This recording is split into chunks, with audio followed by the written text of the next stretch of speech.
सरकार में भारत सरकार ने काजीरंगा में एक 22 किलोमीटर लंबी एलिवेटेड कॉरिडोर परियोजना को स्वीकृति दिया है, जिसका कारण हम हमेशा राष्ट्रपति जी का ऊपर ग्रेटफुल रहेगा।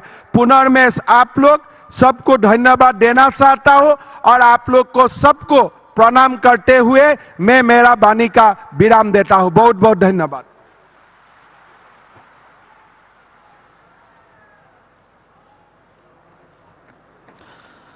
Thank you so much, Honorable Chief Minister of Assam, Dr. Himanta Biswa Sarma sir. Now I request our Honorable Governor, Professor Jagdish Mukhi ji, to deliver his speech. Honorable Governor of Assam, Manganang Raija Bengiri, Professor Jagdish Mukhi Bitangko bibungti lakino kaulaibai.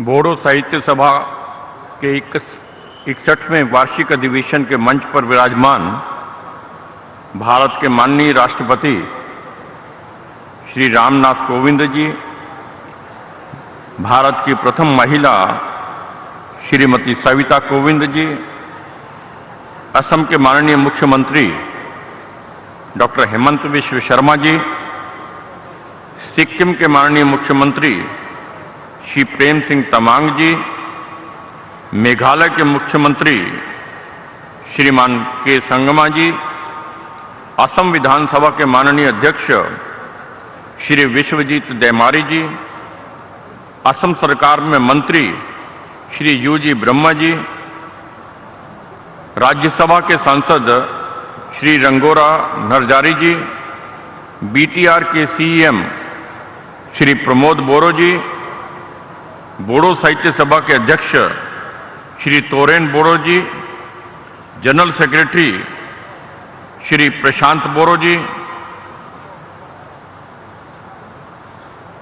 Student union all borrow student union के अध्यक्ष श्री दीपेन बोरो जी, यहाँ उपस्थित देवी और सज्जनों, सबसे पहले मैं बोडो साहित्य सभा के इस वार्षिक अधिवेशन के अवसर पर आप सभी को हार्दिक बधाई और ढेर सारी शुभकामनाएं अर्पित करता हूं। बोडो साहित्य सभा के इस अधिवेशन में आकर के मुझे बहुत खुशी हो रही है।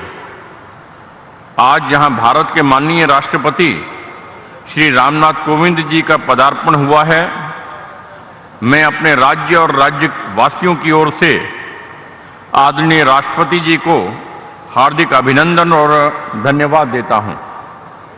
मित्रों, मानव जीवन में साहित्य का सबसे अधिक महत्व होता है, क्योंकि साहित्य ही मनुष्य की बुराइयों का अंत करता है। साहित्य समाज का दर्पण होता है। साहित्य समाज को ज्ञान की प्राप्ति होती है। अनेक साहित्यकारों का मानना है कि साहित्य के बिना मनुष्य का जीवन अधूरा है। हिंदी के महान साहित्यकार मुंशी प्रेमचंद जी का यह मानना था कि जीवन में साहित्य का बहुत बड़ा स्थान है। साहित्य से ही मनुष्य का जीवन खुशियों से भरता है। साहित्य से ही मनुष्य के जीवन में आनंद आता है। जिस तरह से एक भवन की नींव नीचे से खड़ी की जाती है एवं नीचे की नींव को मजबूत किया जाता है और उस नींव पर पूरा भवन खड़ा किया जाता है, उसी तरह से मनुष्य का जीवन साहित्य से मजबूत होता है। साहित्यकार हमेशा लोगों की भलाई के लिए लिखते और रचते हैं। मित्रों, साहित्य का सृजन भाषा से ही संभव होता है। इसलिए भाषा और साहित्य के बीच अन्योन्य आश्रित संबंध हैं। साहित्य के निर्माण में मातृभाषा यानी निज भाषा का अहम योगदान होता है। भारतीय नवजागरण के अग्रदूत और आधुनिक काल के विशिष्ट कवि भारतेंदु हरिश्चंद्र ने मातृभाषा के महत्व को बताते हुए कहा है कि भारत के सांस्कृतिक और सामाजिक वैभव की स्थापना का प्रथम पायदान निज भाषा यानी मातृभाषा ही है। मातृभाषा के ज्ञान और अध्ययन के बिना मानो सब कुछ व्यर्थ है। कोई बालक यदि पढ़ाई के माध्यम के रूप में अपनी मातृभाषा को चयन करता है तो अक्सर उसे सकारात्मक परिणाम देखने को मिलेंगे। मातृभाषा में शिक्षण से अनेक लाभ मिलते हैं। वस्तुतः मातृभाषा हर भारतीय को भारत से जोड़ने और विश्व को समझने में सक्षम बनाती है। संक्षेप में कहा जाए तो भारतीय संस्कृति के उत्थान में हमारी भारतीय भाषाओं का अप्रतिम योगदान रहा है। नई राष्ट्रीय शिक्षा नीति 2020 में भी भारतीय भाषाओं के प्रयोग एवं संवर्धन के अनेक प्रावधान किए गए हैं। अतः मैं इस अवसर पर बोडो साहित्य सभा सहित प्रदेश के सभी शैक्षणिक, सामाजिक एवं सांस्कृतिक संगठनों और संस्थानों से अपील करना चाहता हूं कि नई शिक्षा नीति को लागू करने की दिशा में वे आगे आएं और अपनी भागीदारी सुनिश्चित करें। इस नई शिक्षा नीति से हमारी भारतीय भाषाओं के संरक्षण और संवर्धन को सपना पूरा होगा। मित्रों, जहां तक बोडो भाषा एवं साहित्य के संवर्धन की बात है, मैं समझता हूं कि इस वार्षिक अधिवेशन के दौरान बोडो भाषा और साहित्य के विभिन्न पक्षों पर विस्तार पूर्वक चर्चाएं होंगी। अगर संक्षेप में कहा जाए तो बोडो भाषा एक प्राचीन एवं मधुर भाषा है। इसका साहित्य भी बहुत समृद्ध है। बोडो भाषा को वर्ष 2004 में भारतीय संविधान की 8वीं अनुसूची में शामिल किया गया। संवैधानिक दर्जा प्राप्त होने के बाद इसका विकास और तेज हुआ है। बोडो साहित्य सभा अपने स्थापना काल से ही बोडो भाषा और साहित्य के संवर्धन के साथ ही अपनी गौरवशाली परंपराओं और समृद्ध संस्कृति को अक्षुण्ण बनाए रखने का महत्वपूर्ण काम कर रही है। विद्वान कहते हैं कि जिस समाज में जितना अधिक साहित्य का सृजन होता है, वह समाज उतना ही सशक्त और समृद्ध बनता है। मुझे आज यह जानकर प्रसन्नता है कि बोडो साहित्य सभा के बैनर तले अनेक प्रकार के सृजनात्मक कार्य हो रहे हैं। बोडो साहित्य सभा ने भारतीय तकनीकी और पारिभाषिक शब्दावली आयोग, भारतीय अनुवाद परिषद, केंद्रीय हिंदी संस्थान और राज्य शैक्षणिक अनुसंधान और प्रशिक्षण परिषद के सहयोग से अनेक पुस्तकों सहित शब्दकोश का भी निर्माण किया है। बोडो साहित्य के संवर्धन और विकास में जिन लोगों ने महत्वपूर्ण भूमिका निभाई है, उनमें जयभ्रद हाजर, धरणीधर बसुमात्री मतारी, सोनाराम थोसेन, जोगेंद्र कुमार बसुमतारी, सीतानाथ ब्रह्म आदि प्रमुख हैं। बोडो साहित्य की श्रीवृद्धि में नए लेखकों के योगदान भी संतोषजनक और सराहनीय रहे हैं।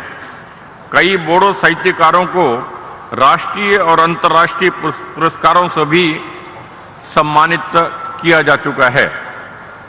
मैं आज इस अवसर पर बोडो साहित्य सभा के सभी पदाधिकारियों एवं सदस्यों को बधाई और शुभकामनाएं देता हूं। साथ ही मैं बोडो साहित्य सभा के इस वार्षिक अधिवेशन के भव्य आयोजन में अपना योगदान देने वाले सभी व्यक्तियों को हार्दिक धन्यवाद देता हूं। मुझे उम्मीद है कि बोडो साहित्य सभा अपनी भाषा और साहित्य के संरक्षण और संवर्धन के साथ साथ असम के सर्वांगीण विकास के कार्यों में भी सक्रिय भूमिका निभाती रहेगी। आप सभी को पुनः बहुत बहुत धन्यवाद। जय Hind.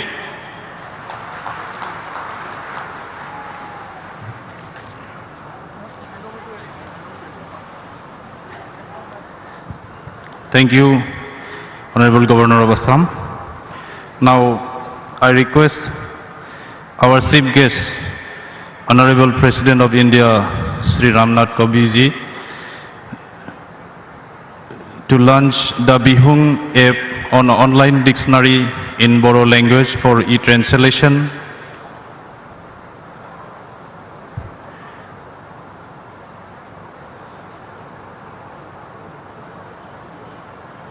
Boykobo akai khobnane. Thank you, sir. Thank you. Now you are requested to deliver your speech. Now I may request our Honorable President of India, Sri Ramnath Kovind ji, to deliver his speech.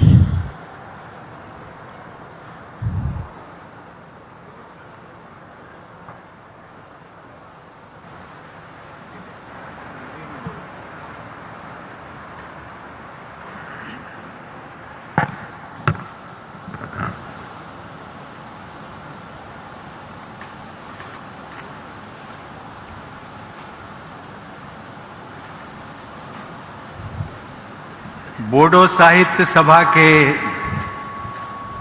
61वें वार्षिक सम्मेलन में प्रमुख रूप से उपस्थित असम के राज्यपाल professor Jagdish Mukhi जी, असम के मुख्यमंत्री डॉक्टर हिमंत बिश्व शर्मा जी, सिक्किम के मुख्यमंत्री श्री प्रेम सिंह तमंग जी, मेघालय के मुख्यमंत्री श्री कॉनराड संगमा जी, विधानसभा के अध्यक्ष श्री विश्वजीत दैमारी जी, असम के cabinet minister Shri UG Brahma ji, Rajya Sabha सांसद श्री रमंगवरा नारजारी जी, बोडोलैंड टेरिटोरियल काउंसिल के chief executive member Shri Pramod Boro ji, Sahitya Sabha के सम्मेलन के अध्यक्ष श्री तोरेन बोरो जी, बोडो साहित्य सभा के महासचिव श्री प्रशांत बोरो जी, ऑल बोडो स्टूडेंट्स यूनियन के अध्यक्ष श्री दीपेन बोरो जी, अन्य विशिष्ट अतिथिगण, इस पंडाल में उपस्थित सभी देवियों, सज्जनों और नौजवान साथियों, खुलुमबाय।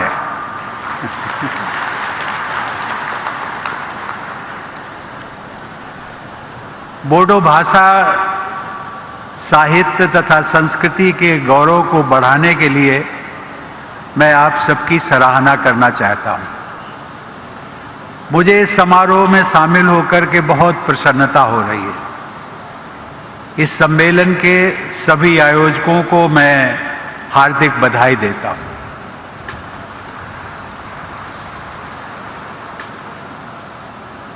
और इस सम्मेलन में जो आप लोग आए हैं, आने वालों का अभी तांता लगा हुआ है। मैं बाएं तरफ अपने देख रहा था